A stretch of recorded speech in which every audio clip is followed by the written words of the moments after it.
Good morning সবাইকে। তো আজ কিন্তু অনেক দিন পর এরকম একটা বড় ভিডিওতে তোমাদের সামনে আসছি।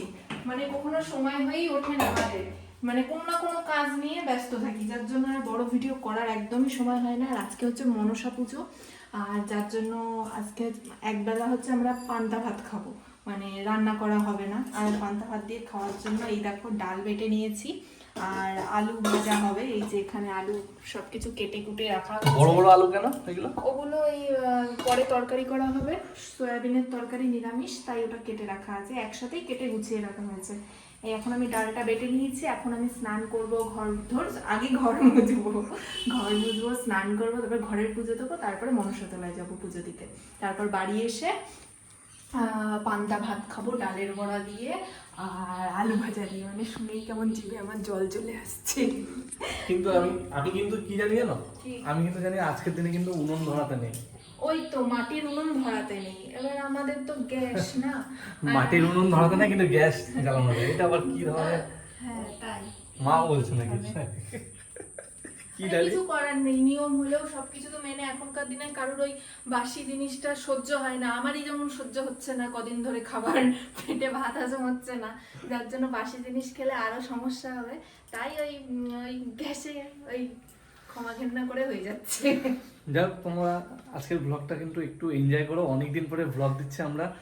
সাধারণত দিই না বললেই হয়, ওই শর্টসের উপর ডিপেন্ড করেই আমাদের দিন চলছে আর কি।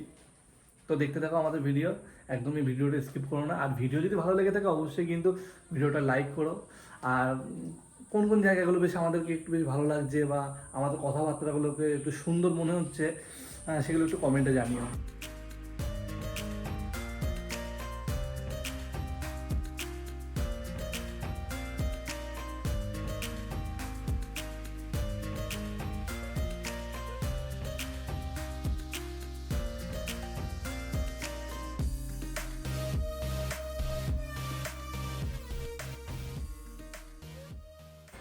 স্নান পুজো সবকিছু কমপ্লিট, আর মাঝখানে একটুখানি আলতা পরে নিলাম, যেহেতু পুজোতে যাব। এর মধ্যে 9:45 তো বেজেই গেছে, এখন আমাকে তাড়াতাড়ি করে রেডি হতে হবে। তো চলো তাড়াতাড়ি রেডিটা হয়ে নিই।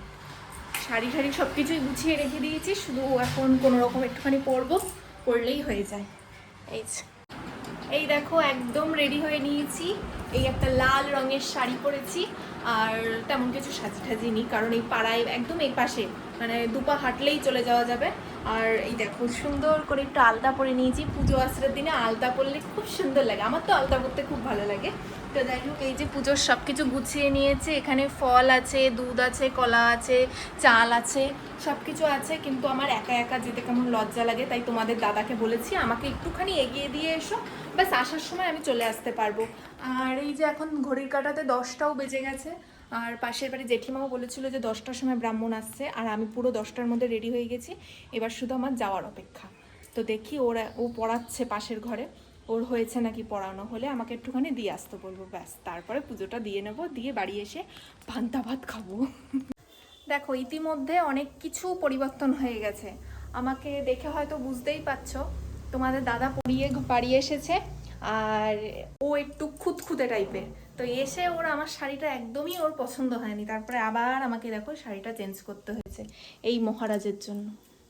ভালো না লাগলে আমি কি বলবো, তাই জন্য রংচটা একটা শাড়ি পরেছে, রংচটা শাড়ি সুতো মুতো বেরিয়ে গেছে, ওই পরে। তো ভালো শাড়ি যদি থাকতেও যদি মানুষ ওই পরে, এবার তার শাড়ি কিনে দেবো না। আমি বাড়ির পাশে যাব, তাহলে আর এমনিতেই জল কাদা বর্ষা, তার জন্য আমি একটা নরম দেখে ওরম একটা শাড়ি পরেছিলাম, তা ওরা সহ্য হলো না। আবার আমাকে দেখো এই শাড়িটা বদলালো, আবার এই শাড়িটা আমি পরলাম। এটা কিভাবে নেবো সেটা ব্যবস্থা করে দিই। এতগুলো নিয়ে আমি ফোন নিয়ে যাব কি করে? যাওয়া কোনো জায়গায় ও নিজে নড়বে না। তো এই যে এখন যাচ্ছেন ফুলন দেবী, সঙ্গে আমাকেও যেতে হবে। একটা মোমবাতি কিনে নিই, ওগুলো একটু কিনে দেবো আমি, তাই একটু ঘুরে আসি ওর সঙ্গে।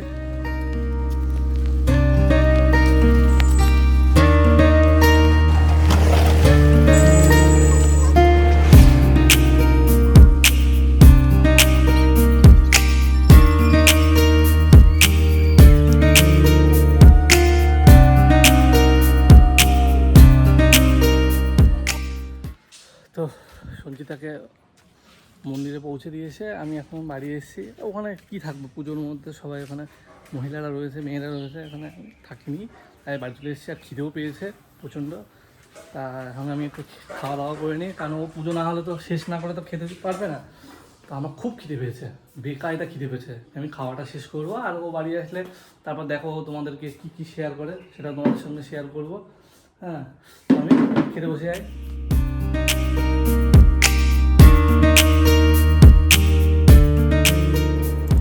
তো পুজো দিয়ে খুব তাড়াতাড়ি চলে এসেছি, কারণ এখনও কিন্তু ব্রাহ্মণ আসেনি, আর অনেকটাই দেরি হবে ব্রাহ্মণ আসতে। তার উপর আকাশে কখনো রোদ হচ্ছে, আবার কখনো বৃষ্টি পড়ছে। তো এর কারণে ওখানে নিজেদের মতনই সরাতে করে দুধ, কলা, বাতাসা মাকে ফুল জল দিয়ে তেল সিঁদুর দিয়ে মানে নিজেরা পুজো দিয়ে চলে এসেছি। আর এখন একটু খাওয়া দাওয়া সারবো, কারণ খিদে পেয়ে গেছে। ঘরে ঠাকুরকে পুজো দিয়েছিলাম, সেই প্রসাদ নামাবো। আর এসে হাঁপিয়ে গেছি, ক্লান্ত হয়ে গেছি, এর জন্য এখানে বসে পড়েছি। আর দেখতে পাচ্ছ এখন আকাশে কত সুন্দর রোদ হচ্ছে, কিন্তু আমি যখন মানে ওখানে গেছিলাম তখন একদম আকাশ অন্ধকার হয়ে গেছিলো, বৃষ্টিও পড়ছিল। এর জন্য ওখানে কেউ দাঁড়াচ্ছে না, সবাই যে যার মতো দুধ কলা দিয়ে নিজেদের মতো পুজো দিয়ে চলে আসছে। তো আমিও তাই করলাম, সবাই যখন তাই করছে আমি কেন অপেক্ষা করব। আর ব্রাহ্মণ কখন আসবে তার কোনো ঠিক নেই, যদি চলে আসতো আর 5-10 মিনিট অপেক্ষা করা যেতেই পারতো, কিন্তু দেখছি যে সবাই চলে আসছে, তাই আমিও চলে আসলাম। তো ভিডিওটা এখানেই ক্লোজ করছি। তো আজকের ভিডিওটা এই অবধি, টাটা।